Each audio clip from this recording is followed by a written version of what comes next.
Welcome back to my channel grade and classes and edification. Last हमने topic खत्म किया था जेनेटिक का इंट्रोडक्शन। जो असेक्सुअल रिप्रोडक्शन में हमने देखा था कि जो क्लोन्स बनते हैं उनमें वेरिएशंस नहीं मिलते, जबकि सेक्सुअल रिप्रोडक्शन से जो ऑफस्प्रिंग बनते हैं उनमें वेरिएशंस दिखाई देते हैं। और इनमें जो मैकेनिज्म होती है हेरिडिटी की, तो वो मियोटिक डिवीजन के थ्रू होता है।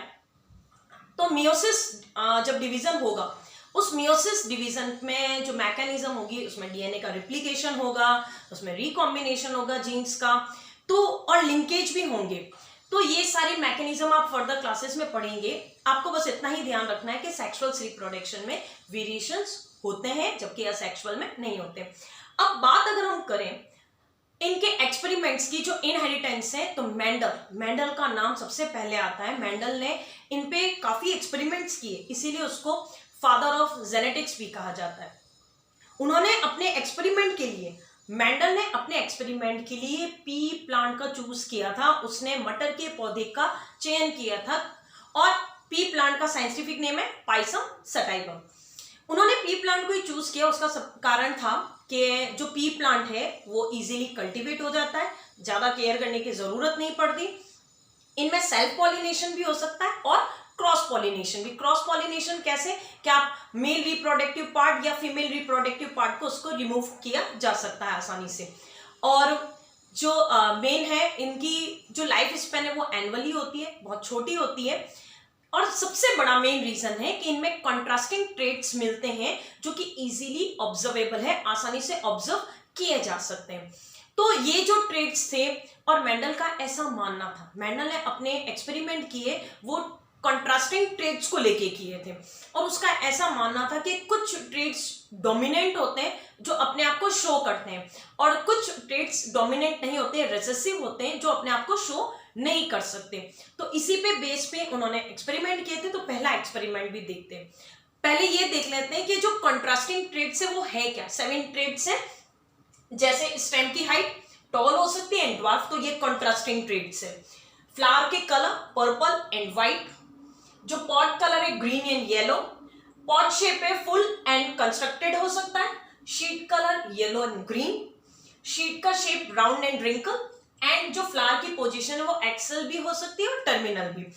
अब उस जो कैरेक्टर अपने आप को शो कर देते हैं, ऐसे कैरेक्टर्स को, ऐसे ट्रेट्स को डोमिनेंट कहते हैं, और जो अपने आप को शो नहीं करते उनको हम रेसेसिव ट्रेट्स कहते हैं। तो मेंडल ने क्या किया कि सबसे फर्स्ट 2 ट्रेट्स को लेके क्रॉस कराया। जैसे हम एक एग्जांपल ले लेते हैं कि 2 कंट्रास्टिंग ट्रेट, हम कैपिटल ट्रेट, जो डोमिनेंट कैरेक्टर होते हैं उनको कैपिटल लेटर से शो किया जाता है, और जो रिसेसिव कैरेक्टर होते हैं उनको स्मॉल लेटर से शो किया जाता है। तो 2, एक प्योर टॉल प्लांट एंड एक प्योर ड्वार्फ प्लांट लिया।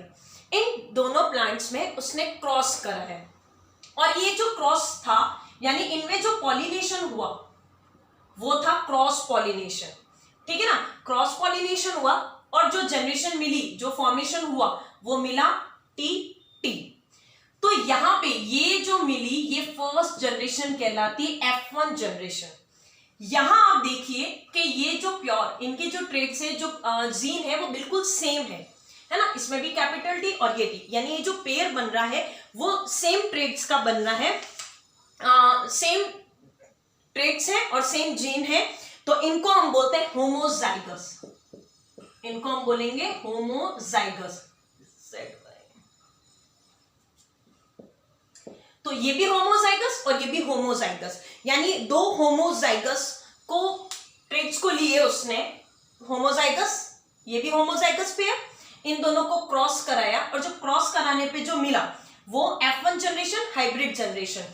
अब इनको छोड़ दिया गया क्रॉस सेल्फ पॉलिनेशन के लिए, खुद से सेल्फ पॉलिनेट हुए, और देन जो फॉर्मेशन मिली F2 जनरेशन में, तो ये टी, ये टी और टी ये भी क्रॉस हो सकते हैं, ये T and T, and then T and T.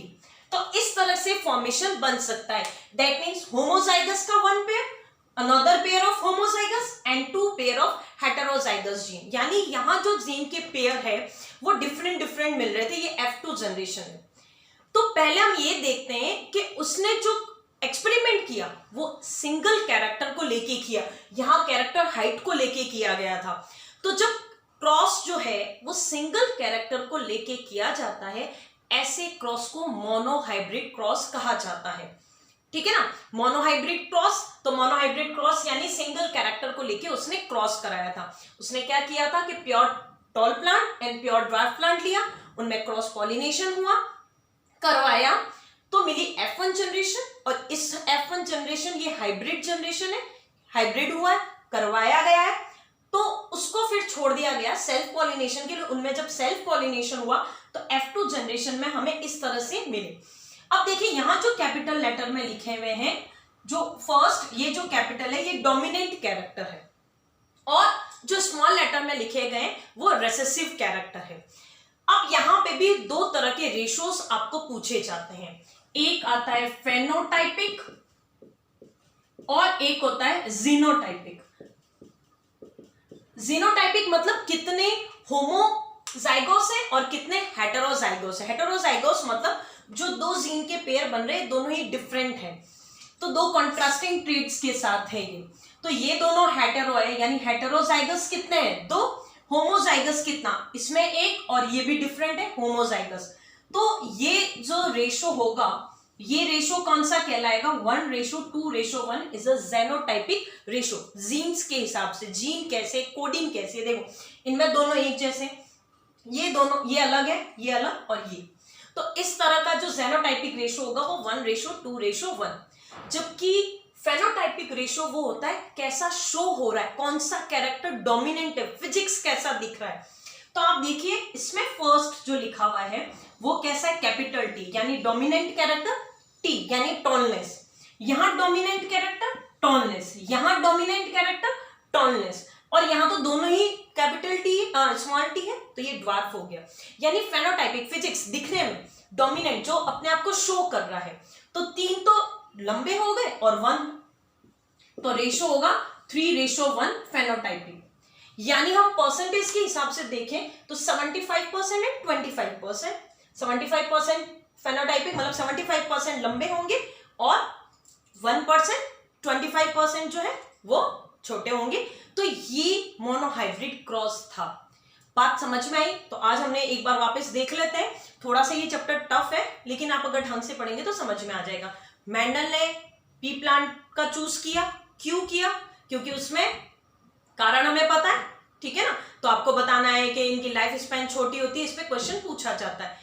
P plant का साइंटिफिक नेम पाइसम सटाइवम, और उसने मोनोहाइब्रिड क्रॉस का मतलब है कि क्रॉस एक ट्रेट को लेके किया गया, कंट्रास्टिंग ट्रेट को, एक ही ट्रेट को लिया गया और क्रॉस कराया गया, उसको हम बोलते हैं मोनोहाइब्रिड क्रॉस।